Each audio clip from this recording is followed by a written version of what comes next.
Hi, I'm Natalie. I had just started my adult life when this whole story began. Fresh out of college, I landed my first real job in advertising and finally moved into my own apartment.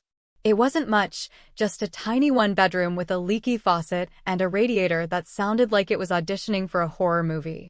But it was mine, and that meant something. My family? Well, they're what you'd call traditional. There's my older brother, Ethan, who's 32, married to Vanessa, and they have two kids. My parents still live in the house we grew up in, and every Sunday, without fail, we all gather there for dinner. It's like an unspoken rule, one of those traditions you can't break without raising suspicion. Ethan just closed another major contract, my dad would announce proudly, passing around the roasted chicken. Fourth one this year, Mom would add, beaming like she'd won the lottery. He's always had such a sharp mind for business. Then she'd turn to Vanessa with that soft, affectionate look she always reserved for her. Vanessa, honey, that sweater is absolutely gorgeous. You have such impeccable taste. I'd sit there, chewing on my food, while Vanessa would give me one of her looks, the kind that makes you feel like you showed up to a formal dinner in sweatpants. She had this way of subtly reminding me that she was everything I wasn't: graceful, composed, effortlessly elegant. These dinners felt like watching a well-rehearsed play.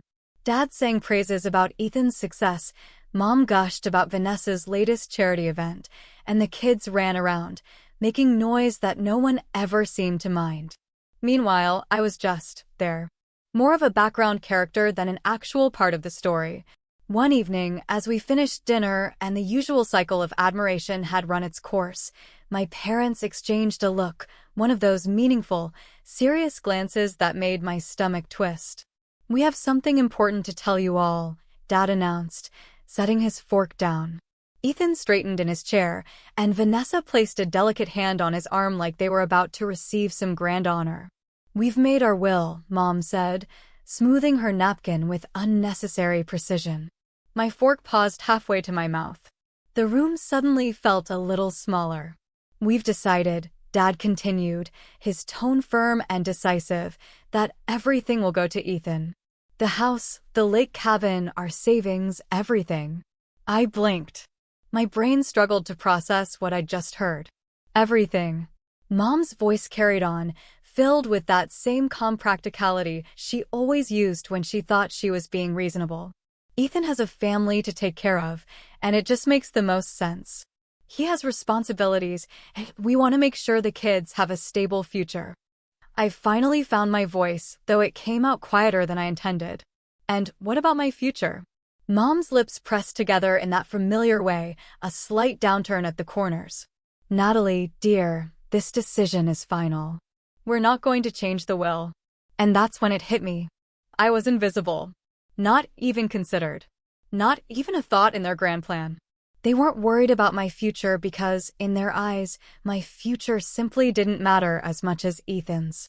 Crashing over me like a tidal wave, drowning me in years of realization. This wasn't about Ethan's kids. It was never about his kids, or the family name, or any of that. This was about Ethan. It had always been about Ethan. Suddenly, I was 8 years old again, sitting in the school auditorium during my piano recital, staring at 2 empty seats in the parent section, because Ethan had a soccer game that day.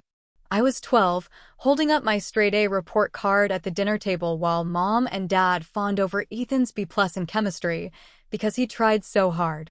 I was 15, crying in my room after my first heartbreak, while Mom was downstairs helping Ethan pick out the perfect corsage for his girlfriend. 16, winning the state writing competition, but no one came to the ceremony because Ethan had his college graduation that same day. 18, giving my valedictorian speech to a half-empty audience because my parents had arrived late and left early to help Ethan move into his new apartment. One moment after another, they all connected like dots, forming a picture I had never wanted to see. "You've always loved him more than me." The words tumbled out of my mouth before I could stop them. The table fell silent. Even the kids stopped fidgeting with their desserts. "This isn't about his children or his future," I continued, my voice eerily steady. "This is about you picking your favorite child." Again, Mom's face went pale. Natalie, that's ridiculous. We love both our children equally. I let out a hollow laugh. Really? Then name one time. One time you chose me over him. The silence was deafening. Mom and Dad exchanged glances, their expressions flickering between shock and defensiveness, probably scrambling for an example. But I already knew they wouldn't find one. Because there weren't any. I'm done. I pushed my chair back from the table, the legs scraping against the hardwood floor. I'm done pretending we're this perfect family where everyone is loved equally. I'm done trying to earn the attention you've always given him freely. I'm done with all of it. Dad's jaw tightened. Mom reached out as if to grab my hand, but I pulled away. Don't expect me to keep showing up to these family dinners, I continued. Don't expect me to play the role of the grateful second-best child. I'm done. You're being selfish, Natalie, Mom snapped, her face flushing with anger. And mercenary. Is that all you care about, money? This isn't about money. I shot back, my voice trembling with emotion. This is about respect. You've made it crystal clear that you don't consider me an equal part of this family. And yet you still expect me to sit here, smiling, pretending everything's fine. Ethan sat there in stiff silence, staring at his plate like it held all the answers. He didn't defend me. He didn't say a word. But of course, Vanessa couldn't keep quiet. You're being ridiculous, Natalie, she chimed in, her tone dripping with condescension. Everything about this is perfectly fair. You're just being moody and arrogant as usual, making everything about yourself. Something inside me snapped. Years of biting my tongue. Years of taking her subtle jabs, her superior smirks, her backhanded compliments. I was done. I turned to her, feeling an unexpected wave of calm settle over me. You know what, Vanessa? I said quietly. Stay out of this. You're not even really family. You just married in and decided that gave you the right to judge everyone else. This is between me and my parents. The dining room went dead silent. Vanessa's face twisted in shock. Right on cue, the waterworks started. She buried her face in her hands, her shoulders shaking with exaggerated sobs that sounded about as genuine as her designer knockoff handbags. How do you speak to Vanessa that way? Mom exploded, pushing back from the table. She's been nothing but kind to you. Dad's face had turned that dangerous shade of red I remembered from childhood. Get out. His voice was low and sharp, each syllable vibrating with barely restrained fury. Get out of this house right now. I stared at him for a moment. Then I exhaled. I had expected this. Maybe even wanted it. Gladly, I said, standing up. I took one last look around the room. My parents, who had made it clear where I stood. My brother, who would never say a word in my defense. My sister-in-law, whose crocodile tears had always been more convincing than my pain. Don't worry, I added, my voice steady. It'll be the last time you ever have to throw me out. I won't be coming back. I turned and walked toward the door, my footsteps the only sound in the suffocating silence. And when the door clicked shut behind me, it didn't feel like an ending. It felt like freedom. That was the last time I saw any of them. 2 years passed in what felt like a blink.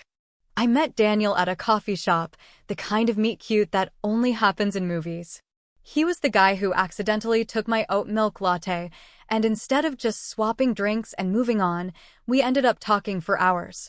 He was different from anyone I'd ever known. He actually listened when I talked. Really listened. When we got married, it was exactly the wedding I had always wanted. Small, intimate, filled with Daniel's wonderful family and our closest friends. No drama, no tension, no pretending.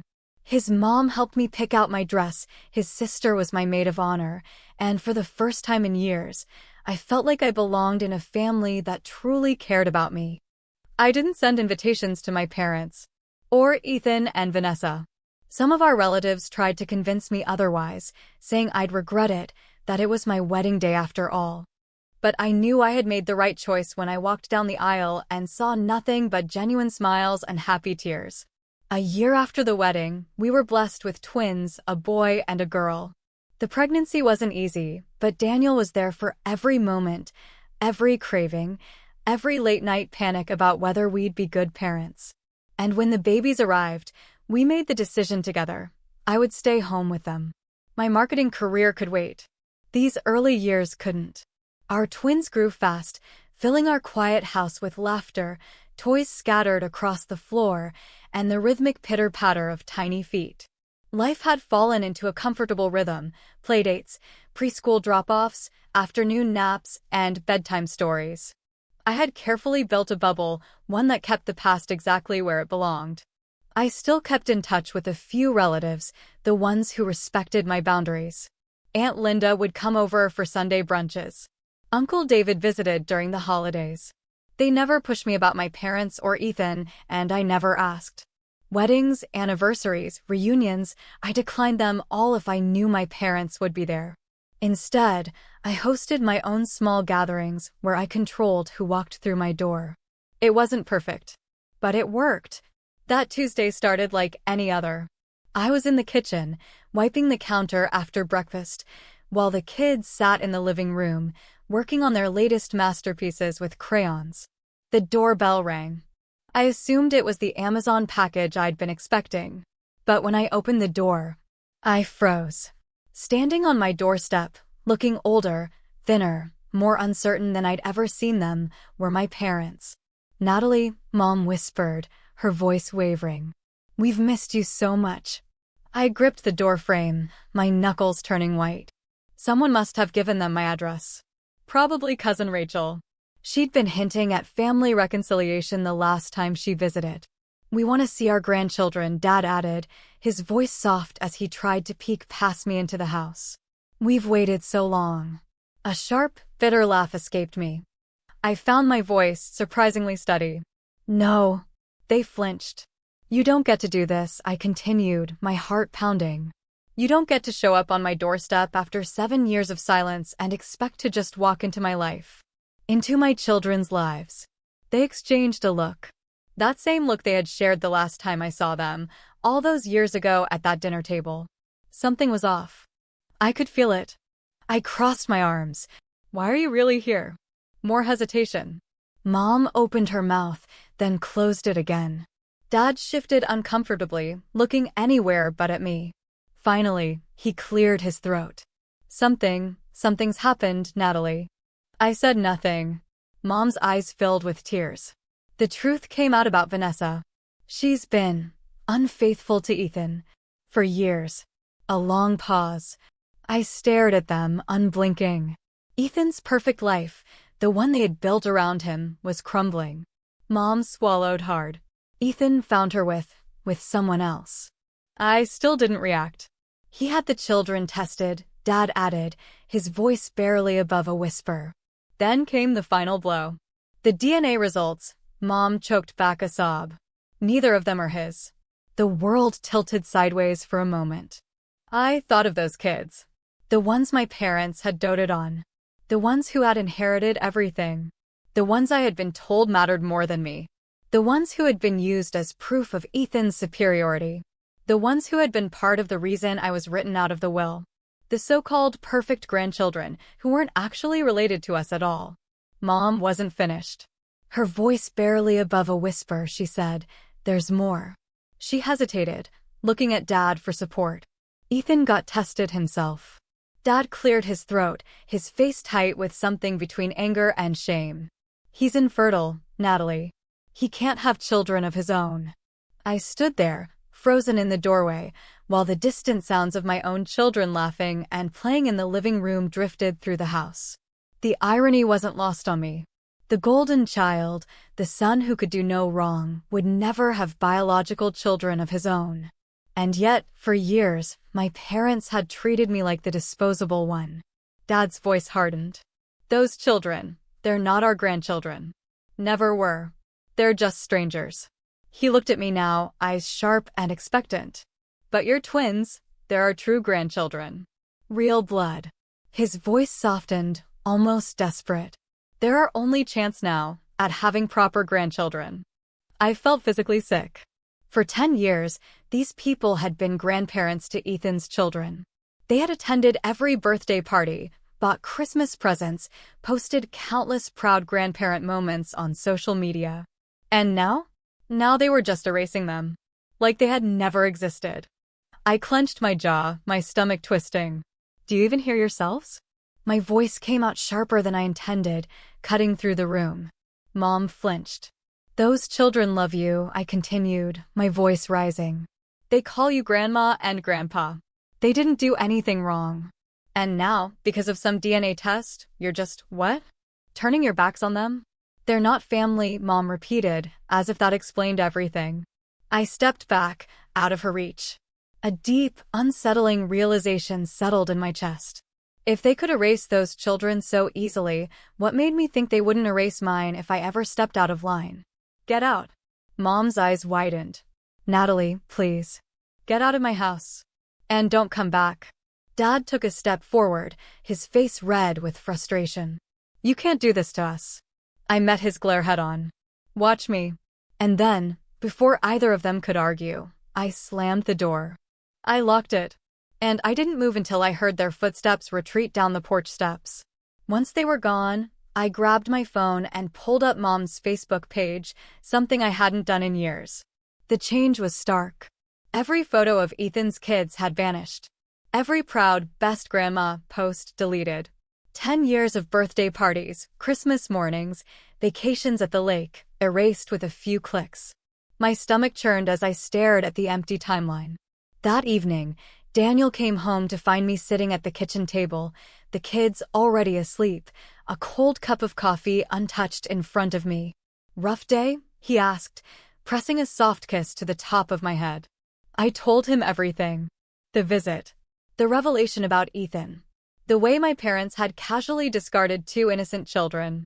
Their sudden, desperate interest in our kids, now that Ethan's were no longer real to them. When I finished, I looked up, half expecting him to suggest giving them another chance. To say something about family being family. Instead, he pulled me into a tight hug. You did the right thing, he said firmly.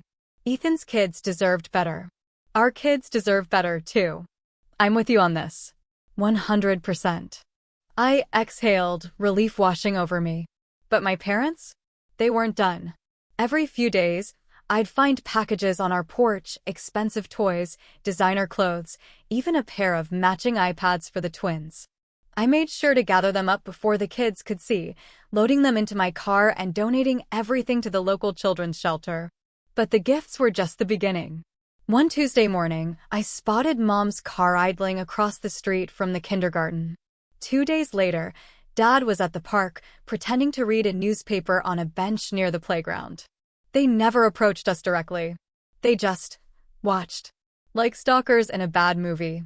It was creepy. Exhausting. I started varying our routes to school, taking different streets each day. But somehow, they always found us. Enough is enough. One evening, after yet another unwanted gift delivery, I turned to Daniel. I can't do this anymore. I opened my laptop and started typing.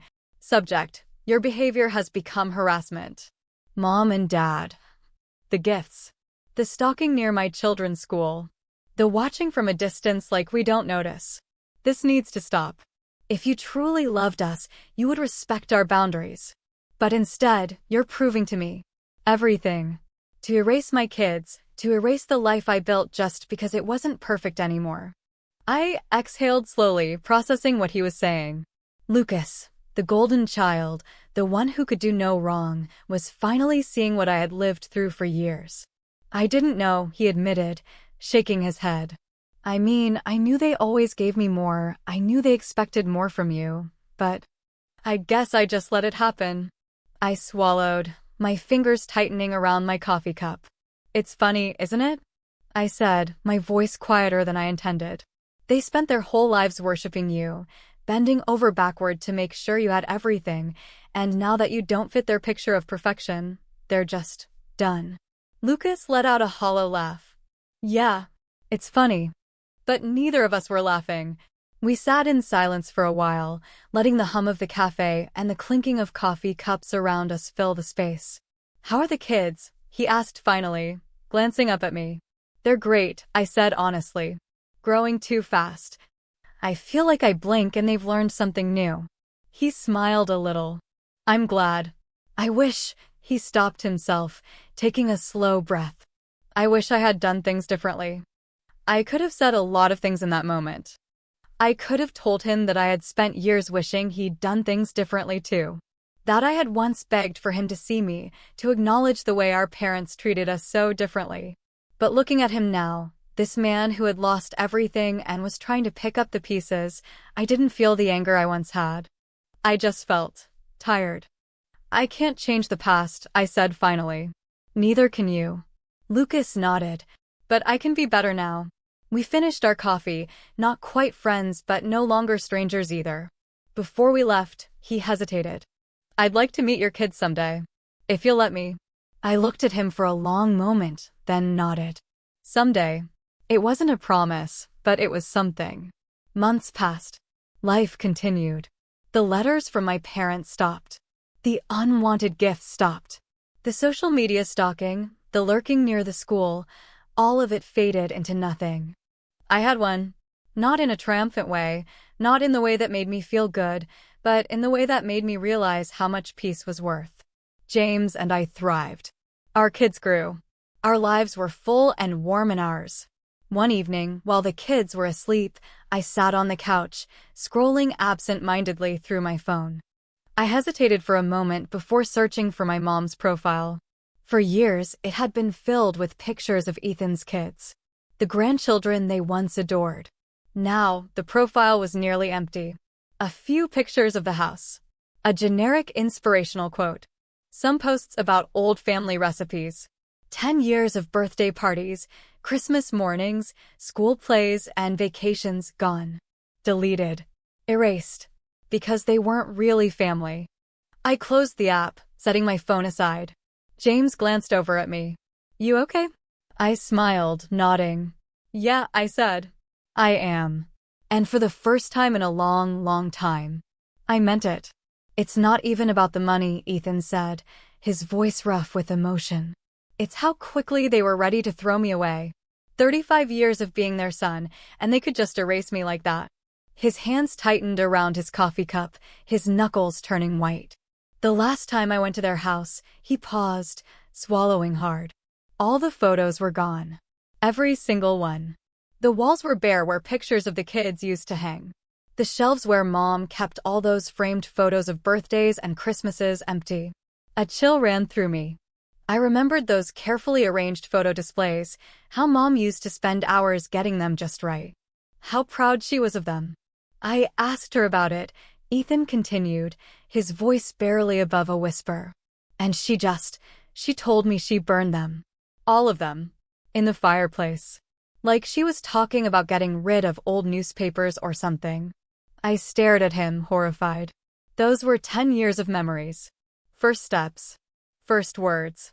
First everythings. And she just burned them. Ethan looked up at me, and for the first time, I saw real pain in his eyes. I hadn't even filed for divorce yet, Natalie. He let out a bitter laugh.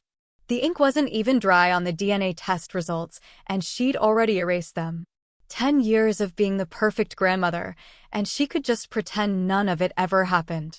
Like those kids never existed. Like they never meant anything to her at all. I thought about all those Facebook posts she had deleted. But somehow, burning physical photos seemed even more deliberate. More final. Ethan shrugged, trying to act casual, but I could see the hurt beneath. The will? He scoffed. I don't care about it anymore. They can leave everything to a cat shelter for all I care. What I needed was their support. Just their presence. Their love. He exhaled, shaking his head. Wasn't that supposed to be unconditional? Looking at him now, I saw something I had never seen before. Not the golden child. Not the perfect son. Just a real person. No pretense. No image to uphold. Just a hurt son trying to make sense of parents who could only love on their own rigid terms. You know what's funny? He attempted a smile that didn't quite reach his eyes. I finally understand what you went through all those years. What it feels like to be on the outside. I didn't say anything, letting him sit with his own realization. I'm sorry, he added after a beat. I didn't see it sooner. Sitting there in that cafe, listening to my brother speak with such raw honesty, I felt something shift between us. The wall of privilege and favoritism that had separated us since childhood. It was crumbling. Maybe there was hope for a real relationship. Not the artificial one our parents had tried to build between us with constant comparisons, but something authentic. It wouldn't happen overnight. There was too much history, too much resentment, too much water under that bridge for instant closeness. But this conversation? It felt like a first step. A tiny seedling of possibility. As for Mom and Dad, sometimes I lie awake at night thinking about how they ended up alone. No children visiting for Sunday dinners. No grandchildren's laughter filling their house. Sometimes I feel guilty, wondering if I'm punishing them too harshly. But then I remember the burned photos. The deleted memories. The way they could switch their love on and off like a light switch. And I know. I'm protecting my children from that same conditional love. Maybe someday, they'll understand what they've done. Maybe someday, they'll realize that real family isn't about perfect appearances or meeting impossible standards. Maybe they'll learn that love shouldn't come with conditions. That love shouldn't be revoked when things get messy. But I'm not holding my breath. Instead, I focus on my own family. On Daniel, who loves without keeping score. On my twins, who I promise to love unconditionally, no matter what paths they choose in life. On building the kind of home where memories aren't burned when they become inconvenient. Where love isn't a bargaining chip. Where everyone is seen and valued for exactly who they are. And maybe, just maybe, there's room in that home for a reformed golden child who's finally learning what real family means. If you've made it this far, I want to hear from you. Have you ever felt like the second choice in your own family? Have you ever watched people who were supposed to love you unconditionally turn that love on and off like a switch? If you have, you know how painful it is. You know what it's like to be overlooked, undervalued, and then expected to be grateful for the crumbs of attention you get. But I didn't settle for that. And neither should you. Drop a comment below, tell me your thoughts. What would you have done in my shoes? Do you think my parents will ever change? Should I have let them back in for the sake of my children, or did I make the right choice by protecting them from that conditional love? And what about Ethan? Does he deserve a second chance at being a real brother now that he finally understands what I went through? I want to hear your advice, not just for me, but for everyone out there who has struggled with toxic family dynamics. How do you move forward when the people who are supposed to love you let you down? How do you set boundaries without feeling like you're betraying your own flesh and blood? And most importantly, if you're someone who has been through this, if you've had to walk away from family to find peace, tell me, was it worth it? Your words could help someone who is stuck in a cycle of guilt and obligation finally find the strength to put themselves first. Because at the end of the day, family isn't about DNA. It's about who truly loves you. So let's talk. I'm listening.